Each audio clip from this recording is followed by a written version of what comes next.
if you won in a European competition this week, put your hand up right now. Celtic, you can put your hand up. Leicester, you can put your hand up. Yes, Liverpool. Yes, Manchester United.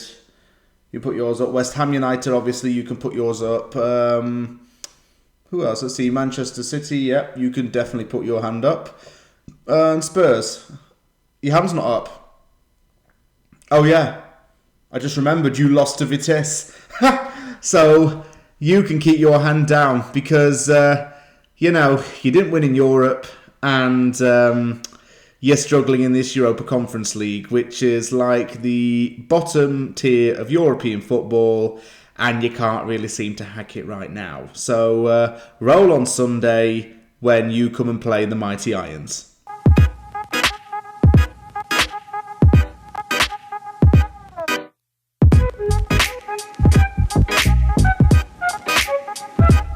You know, when Spurs fans say that this is meant to be a cup final against West Ham, you're having a Turkish, mate. Seriously. Cup final against West Ham. I mean, you rested all of your best players against Vitesse and you still lost to them. So can you answer that for me? This is not a cup final, really, for you lot. It just shows how massive West Ham actually is. And the fact that you're still salty at the fact that Lanzini's pile driver stopped you from winning in that game last season. Ultimately, that was the game and the result that got you lot Europa Conference football and West Ham into the Europa League. And you can't handle the fact that you couldn't beat West Ham last season anyway. I don't know what it is, but Lanzini just loves scoring against Spurs. We know that for a fact, right, as West Ham fans. And I would actually tip him to do it again on Sunday. I don't know why, it's just fate. It is what it is. But what I can tell you is that Spurs fans saying this is going to be a cup final actually makes me giggle. But it shows how big West Ham are at the same time. So I can't argue against that. But the season so far has not been exactly the same under Nuno Espirito Santo as it has under Jose Mourinho. I'm going to go into a little bit more detail about this in the video because it's the preview, but I'm going to tell you a little bit as to what's happened with Spurs' season so far and why things haven't gone as smoothly as expected. Two major things happened to Tottenham over the summer. One, Nuno Espirito Santo was appointed the new manager to replace Jose Mourinho, so a Portuguese replaced the Portuguese. And secondly, there was a hell of a lot of speculation that Harry Kane was going to leave, especially because he was rumoured to want to join Manchester City as the Aguero replacement.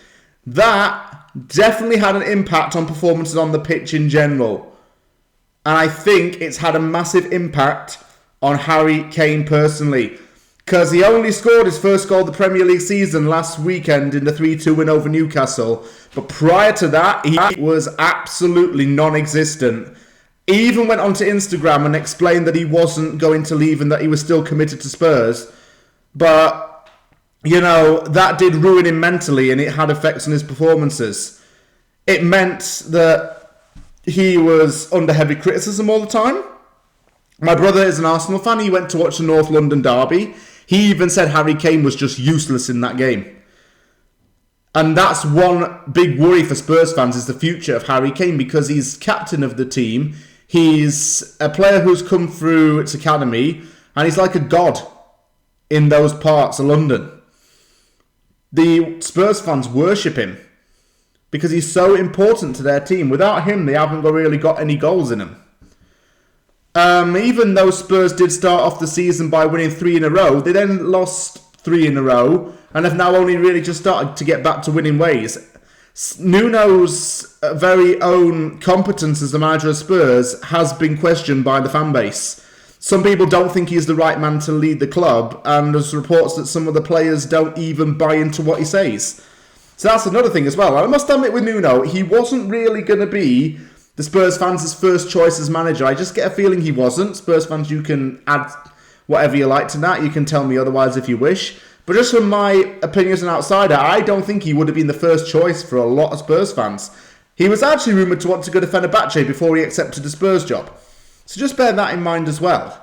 I think as well, for this season, Spurs have struggled in Europe as well, and that's had a bit of a trickle-down effect on a few of the games. It's had a trickle-down effect on the players, but everything off-field, I think, has had a impact on the pitch. And a lot of fans who are saying that maybe things aren't all right at Spurs right now. Because Daniel Levy's under pressure to get things right. The fans are getting on his back saying that the move to the new stadium hasn't been justified and things aren't really improving that much. So a lot of Spurs fans are getting on the owner and the chairman's backs. Fans are still divided about whether Nuno is the right man for the job. And Harry Kane is being a bit below par, if we're honest. So, yeah, there's a lot of things going on at Spurs right now that are not good, but not excellent at the same time. It actually shocks me that Heung-min Son has not got a broken back at this rate from carrying the whole weight of Spurs and carrying Harry Kane's load along with him as well. Because what Harry Kane hasn't done, Son has. Son's been the goal scorer. Son's been the creative genius in the team. And he's different gravy as a player. Look, I've said this in the past. Heung-min Son is a different gravy. In my opinion, he's the second deadliest Korean in the world. The first deadliest Korean is the guy who's in the country up north from where Son's from. You know who I'm on about. But Son is the deadliest Korean football player in the world. The man is good on both feet. He can play anywhere across that midfield and front line. He can go striker, winger, attacking mid, wherever within those three. And he's a goal scorer. He's lethal player, Son Heung-min. And, you know, I like him. Like I say, different class of a player. He's mustard. Also, a player that's been playing really well so far for Spurs this season, I think, is Tanguy Ndombele, who was a club record signing. He joined for over £50 million 2 years ago. Although he scored in his debut for Spurs, he dropped off massively under Mourinho. And I think he needed just a bit of a change of manager to get him going again. Ndombele is that energetic box-to-box midfielder, and his energy is what makes him a really decent player. And the third player I'm going to talk about is Sergio Reguilon, because of what he did in the Newcastle game. He alerted the referee that there was a fan in the crowd who I believe was suffering a cardiac arrest. Well done to the cameras on the zone, by the way, for not showing it and just being respectful. But the players were really affected by what was going on in the stands. Reguilon and Eric Dyer alerted the referee about what was happening in the stands, and those two actually helped to save that man's life in a way. So Reguilon, don't care what you think about him. I don't care if you just comment, oh, he's got a really fit bird. Oh, yeah, he's lucky because he's got a girlfriend that's really beautiful.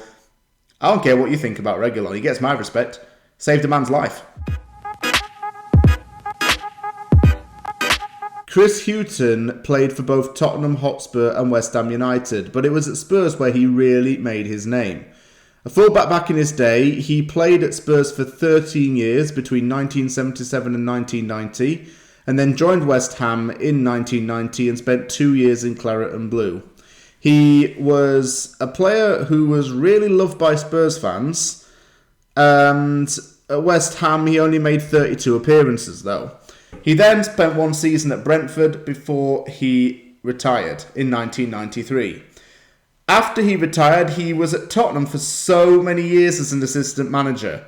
He then got his first managerial job at Newcastle United and won promotion to the Premier League within his first season there. He's also managed Birmingham City, Norwich City, Brighton and Hove Albion, and recently was at Nottingham Forest. He was sacked earlier this month by Forest due to poor form.